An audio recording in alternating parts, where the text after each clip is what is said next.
annonce. Vous écoutez Brabant Wallon Matin, 7h33. Nous sommes dans une année électorale. On ira voter en juin et en octobre. Et les grands partis annoncent le nom de leurs candidats en ce moment. Et pour les communales, on voit aussi ça et là des mouvements citoyens se lancer. Un nouveau mouvement politique va ainsi peut-être émerger. À Rebec, son nom, Rebec Autrement. Il rassemble des personnes d'horizons divers, sans attache partisane. L'objectif est de réinjecter de la citoyenneté dans les prises de décision politiques.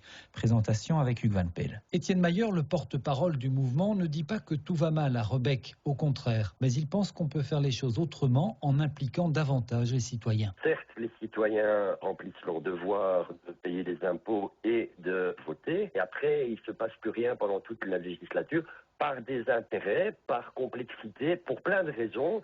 Et nous, on veut vraiment tenter de renouer un réel dialogue et même une co-construction dans les prises de décision. Bien sûr, il est plus facile de faire passer ses idées quand on fait partie d'une majorité. Mais le mouvement défendra son programme coûte que coûte.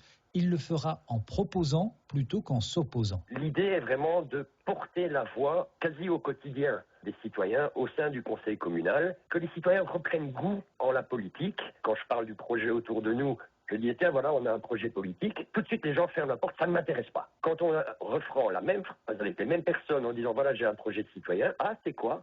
Donc, il y a une rupture de confiance. Rétablir la confiance et redonner le goût de la politique en relevant les défis de la bonne gouvernance, de la transition écologique, de la cohésion sociale et de la santé, entre autres.